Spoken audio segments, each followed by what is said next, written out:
welcome back to my channel. It's me Shadia Hashim. ഓരോ ദിവസവും സാധ്യതകൾ കൂടിക്കൊണ്ടിരിക്കുന്ന ഒരു കരിയറാണ് റേഡിയോളജി എന്ന് പറയുന്നത്. പുതിയ മെഡിക്കൽ ടെക്നോളജിക്കൽ ഇൻവെൻഷൻസ് ഓരോ ദിവസവും പുതിയത് കണ്ടുപിടിച്ചുകൊണ്ടേയിരിക്കുകയാണ്. അതുകൊണ്ട് തന്നെ ഇതിന്റെ സ്കോപ്പ് തീരുന്നേ ഇല്ല. മൾട്ടി സ്പെഷ്യാലിറ്റി ഹോസ്പിറ്റൽസും മറ്റ് മൾട്ടി സ്പെഷ്യാലിറ്റി ലാബുകളൊക്കെ നമ്മുടെ നാട്ടിൽ കൂടിക്കൊണ്ടേയിരിക്കുന്നേ ഉള്ളൂ.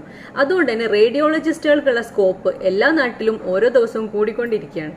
B.Sc MRT, B.Sc MIT എന്നൊക്കെ നമ്മൾ കേട്ടിട്ടുണ്ടായിരിക്കും. Medical radiological technology, medical imaging technology എന്നീ കോഴ്സുകളെ കുറിച്ചൊക്കെ. അപ്പോൾ ഇന്ന് മെയിൻലി ഞാൻ ഈ കോഴ്സുകളെ കുറിച്ചാണ് ഡിസ്കസ് ചെയ്യുന്നത്.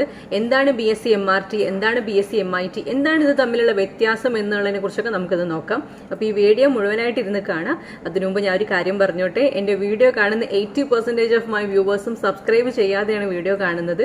അതുകൊണ്ട് പ്ലീസ് എൻ്റെ ചാനൽ സബ്സ്ക്രൈബ് ചെയ്തിട്ട് വീഡിയോ കാണുക. ഞാൻ ഒരുപാട് സോഴ്സസിൽ നിന്ന് പലരോടും അന്വേഷിച്ചിട്ടൊക്കെയാണ് ഓരോ കരിയറിനെ കുറിച്ചുള്ള വീഡിയോസ് ഞാൻ നിങ്ങളുടെ മുന്നിൽ എത്തിക്കുന്നത്. നിങ്ങളുടെ സപ്പോർട്ട് ഉണ്ടെങ്കിൽ മാത്രമേ എനിക്ക് ഇനിയും വീഡിയോസ് എത്തിക്കാൻ പറ്റുള്ളൂ. So let's begin the video.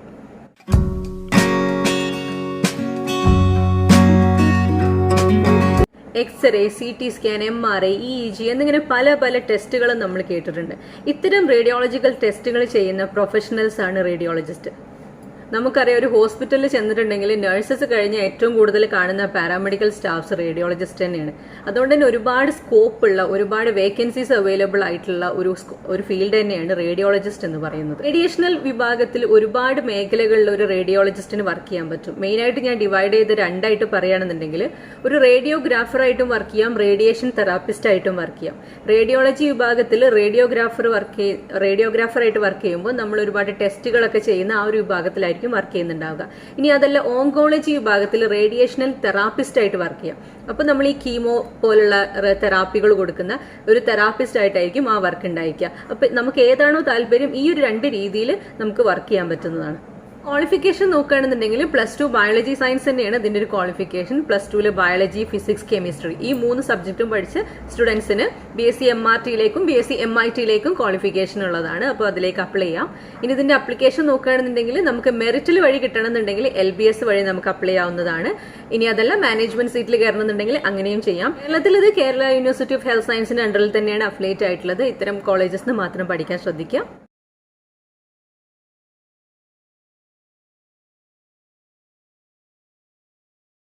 ഈ പറഞ്ഞ കോളേജുകളിൽ നിന്ന് തന്നെ മാക്സിമം പഠിക്കാൻ വേണ്ടി ശ്രദ്ധിക്കാം. മറ്റുള്ള കോളേജസിൽ അഫിലിയേറ്റഡ് അല്ലാത്ത യൂണിവേഴ്സിറ്റിയുടെ അണ്ടറിലൊന്നും പഠിക്കാതിരിക്കാൻ ശ്രദ്ധിക്കുക. കേരളത്തിൽ നിന്ന് പഠിക്കുമ്പോൾ അഫിലിയേറ്റഡ് ആയിട്ടുള്ള ഈ കോളേജസിന്റെ അണ്ടറിൽ തന്നെ പഠിക്കുക. ഇനി അതല്ല, കേരളത്തിന് പുറത്ത് മറ്റ് സ്റ്റേറ്റുകളിലാണ് നിങ്ങൾ പഠിക്കാൻ ഉദ്ദേശിക്കുന്നത് എന്നുണ്ടെങ്കിൽ ആ സ്റ്റേറ്റിന്റെ അണ്ടറിൽ അഫിലിയേറ്റഡ് ആയിട്ടുള്ള കോളേജസിന് മാത്രം പഠിക്കുക. കാരണം പല യൂണിവേഴ്സിറ്റിയുടെ പേരും പറഞ്ഞിപ്പോൾ കോഴ്സസ് സ്റ്റാർട്ട് ആകുന്നുണ്ട്. അപ്പൊ അതിലൊന്നും പോയി പെടാതിരിക്കാൻ വേണ്ടി ശ്രദ്ധിക്കുക. ഈ കോഴ്സ് നമുക്ക് കേരളത്തിൽ അവൈലബിൾ ആയിട്ടുള്ളത് 3 രീതിയിലാണ്. B.Sc MRT, B.Sc MIT and DRT diploma. അതിൽ B.Sc MRT medical radiological technology എന്ന് പറയുമ്പോൾ, മെഡിക്കൽ റേഡിയോളജിക്കൽ ടെക്നോളജി പഠിച്ച ഒരു സ്റ്റുഡന്റിന്, ഒരു കാൻഡിഡേറ്റിന് റേഡിയോഗ്രാഫറായിട്ടും റേഡിയേഷൻ തെറാപ്പിസ്റ്റ് ആയിട്ടും വർക്ക് ചെയ്യാം. മറിച്ച് മെഡിക്കൽ ഇമേജിംഗ് ടെക്നോളജി MIT പഠിച്ച ഒരാൾക്ക് റേഡിയോഗ്രാഫറായിട്ട് മാത്രമേ വർക്ക് ചെയ്യാൻ പറ്റുള്ളൂ, റേഡിയേഷൻ തെറാപ്പിസ്റ്റ് ആയിട്ട് വർക്ക് ചെയ്യാൻ പറ്റില്ല. DRT പഠിച്ചതാണെന്നുണ്ടെങ്കിൽ ഡിപ്ലോമ ഇൻ റേഡിയേഷൻ തെറാപ്പി, അത് ഈ B.Sc-യുടെ ഒരു ഡിപ്ലോമ വേർഷൻ ആണെന്നേ ഉള്ളൂ. +2 കഴിഞ്ഞിട്ട് ഈ ഒരു കോഴ്സിലേക്ക് നമ്മൾ മുന്നോട്ട് നോക്കുന്ന സമയത്ത് മാക്സിമം ഡിപ്ലോമ വിട്ടിട്ട് B.Sc-യിലേക്ക് തന്നെ നോക്കുക. കാരണം എപ്പോഴും ഡിപ്ലോമ കാൻഡിഡേറ്റ്സിനെക്കാളും 4 വർഷം പഠിച്ച B.Sc കാൻഡിഡേറ്റ്സിനായിരിക്കും ഒരു ഇമ്പോർട്ടൻസ് ഏതൊരു ജോബ് ഓപ്പർച്യൂണിറ്റിയിലും കൂടുതൽ ഉണ്ടായിരിക്കുക. സോ മാക്സിമം നമ്മൾ B.Sc-യിലേക്ക് തന്നെ നോക്കുക. കാരണം ഏത് ഫീൽഡിലാണെന്നുണ്ടെങ്കിലും B.Sc വരുന്നവരെ മാത്രമേ ഡിപ്ലോമക്കുള്ള ഒരു വാല്യൂ ഉണ്ടാകുള്ളൂ. അത് B.Sc വന്നു കഴിഞ്ഞാൽ പിന്നെ ഡിപ്ലോമ കാൻഡിഡേറ്റ്സിന് അവിടെ വാല്യൂ കുറയും. സോ മാക്സിമം നമ്മൾ B.Sc-യിലേക്ക് തന്നെ പോകാൻ നോക്കുക. ഡിപ്ലോമ മാക്സിമം ഒഴിവാക്കാൻ തന്നെ ശ്രമിക്കുക. അപ്പൊ നിങ്ങളിപ്പോ ഡിപ്ലോമ പഠിച്ചവർക്ക് ജോബ് ഓപ്പർച്യൂണിറ്റി ഉണ്ടാവില്ലേ എന്നൊക്കെ ചോദിച്ചിട്ടുണ്ടെങ്കിൽ തീർച്ചയായിട്ടും ഉണ്ടാവില്ല എന്നൊന്നും ഞാൻ പറയുന്നില്ല.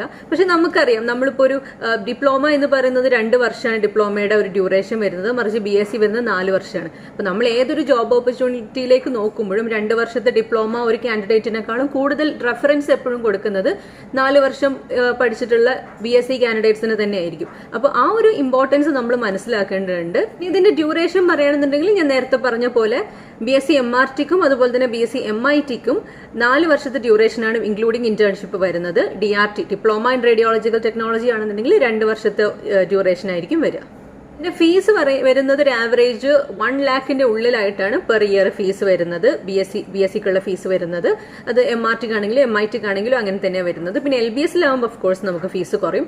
ഡിപ്ലോമക്കും നമുക്ക് ഫീസ് കുറയും. പഠിക്കുന്ന സമയത്ത് നമ്മൾ മാക്സിമം എപ്പോഴും ഒരു വെൽ എക്യുപ്ഡ് ഹോസ്പിറ്റലിന്റെ അണ്ടർ തന്നെ പഠിക്കാൻ ശ്രമിക്കുക. എങ്കിൽ മാത്രമേ നമുക്ക് കൂടുതൽ എക്സ്പോഷർ, പ്രാക്ടിക്കലി കൂടുതൽ എക്സ്പോഷർ നമുക്ക് കിട്ടുള്ളൂ. സോ മാക്സിമം ഒരു നല്ലൊരു ഹോസ്പിറ്റൽ, വെൽ എക്യുപ്ഡ് ആയിട്ടുള്ള ഒരു ഹോസ്പിറ്റലിന്റെ അണ്ടറിലുള്ള കോളേജിൽ തന്നെ പഠിക്കാൻ വേണ്ടി ശ്രമിക്കുക. ഇനി വേണ്ട ഒരു മാർക്ക് എത്ര പെർസെന്റേജ്, +2 മാർക്ക് എത്ര പെർസെന്റേജ് വേണം എന്ന് ചോദിച്ചിട്ടുണ്ടെങ്കിൽ LBSന് അപ്ലൈ ചെയ്യാൻ ഓഫ് കോഴ്സ് നമുക്ക് 50% മുകളിൽ മാർക്കുള്ള ആർക്കും അപ്ലൈ ചെയ്യാം. പക്ഷേ നമ്മളൊരു കോളേജിലേക്ക് നമ്മൾ എടുക്കണോ വേണ്ടേ എന്ന് കോളേജിന്റെ മാനേജ്മെന്റ് തീരുമാനിക്കുന്നത് കംപ്ലീറ്റ്ലി അവരുടെ ഡിസിഷന്റെ ബേസിലായിരിക്കും. സോ ഓഫ് കോഴ്സ് 80% മാർക്കുള്ള ഒരു സ്റ്റുഡന്റും 90% മാർക്കുള്ള ഒരു സ്റ്റുഡന്റിന്റെയും മുന്നിൽ കോളേജ് എപ്പോഴും പ്രിഫർ ചെയ്യുന്നത് 90% മാർക്കുള്ള ഒരു സ്റ്റുഡന്റിനെ തന്നെ ആയിരിക്കും. സോ ഒരു പെർട്ടിക്കുലർ പെർസെന്റേജ് എനിക്ക് പറയാൻ പറ്റില്ല, കാരണം അത് ഓരോ കോളേജിന്റെ ഡിസിഷൻ ആയിരിക്കും. അവർ വെക്കുന്ന കട്ട് ഓഫ് അനുസരിച്ചായിരിക്കും മാർക്ക് ഉണ്ടാക്കുക. ഓഫ് കോഴ്സ് കൂടുതൽ മാർക്കുള്ളവർക്കായിരിക്കും അവർ കൂടുതൽ പ്രിഫറൻസ് കൊടുക്കുക.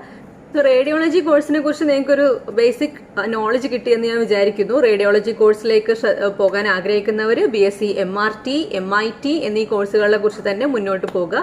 അതിൽ ഓഫ് കോഴ്സ് B.Sc MITനേക്കാളും ഞാൻ കുറച്ചും കൂടി പ്രിഫറൻസ് പറയുന്നത് B.Sc MRTക്ക് ആയിരിക്കും.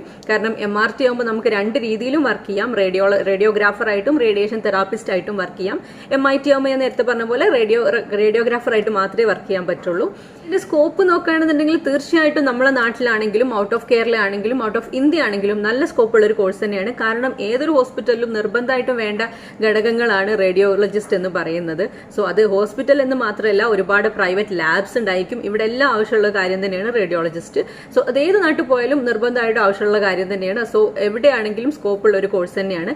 നിങ്ങൾക്ക് ഔട്ട് ഓഫ് ഇന്ത്യ വന്ന് ഗൾഫ് രാജ്യങ്ങളിലൊക്കെ ജോലി ചെയ്യണമെന്നുണ്ടെങ്കിൽ തീർച്ചയായും നല്ല സ്കോപ്പുള്ള, നിങ്ങൾക്ക് നല്ല സ്കോപ്പുള്ള ഒരു കോഴ്സ് തന്നെയാണ് ഈ റേഡിയോളജി കോഴ്സ് എന്ന് പറയുന്നത്. ഇതിന്റെ സാലറി പാക്കേജ് നോക്കുകയാണെന്നുണ്ടെങ്കിൽ നമ്മുടെ നാട്ടിൽ ഞാൻ എല്ലാ കോഴ്സിനെ കുറിച്ചും പറയുമ്പോൾ ഈ കാര്യം പറയാറുണ്ട്. നമ്മുടെ നാട്ടിൽ മെഡിക്കൽ കോഴ്സ്, ഏതൊരു മെഡിക്കൽ കോഴ്സിനുള്ള സാലറിയും ഒരു മാക്സിമം പോയ 20,000 രൂപ ഉണ്ടായിരിക്കും. അതിൽ കൂടുതലൊന്നും കേരളത്തിൽ സാലറി കിട്ടില്ല.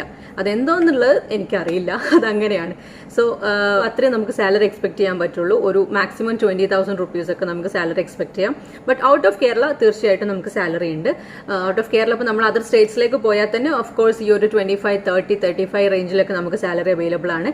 ഇനി അതല്ല നമ്മൾ ഗൾഫ് രാജ്യങ്ങളിലേക്കൊക്കെ വരികയാണെന്നുണ്ടെങ്കിൽ നമ്മൾ അവിടെ ഈ DOH, DHA, MOH, പ്രോമെട്രിക് പോലത്തെ എക്സാംസ് ഒക്കെ നമ്മൾ കംപ്ലീറ്റ് ചെയ്തിട്ടുണ്ട് എന്നുണ്ടെങ്കിൽ, ആ എക്സാംസ് ഒക്കെ നമ്മൾ കവർ ചെയ്തിട്ടുണ്ടെങ്കിൽ നമുക്ക് തീർച്ചയായും സ്റ്റാർട്ടിംഗ് തന്നെ ഒരു 1 lakh rupees മുതൽ 1 lakh, 2 lakh rupees ഒക്കെ നമുക്ക് സ്റ്റാർട്ടിംഗ് സാലറി പെർ മന്ത് കിട്ടുന്നുണ്ട്.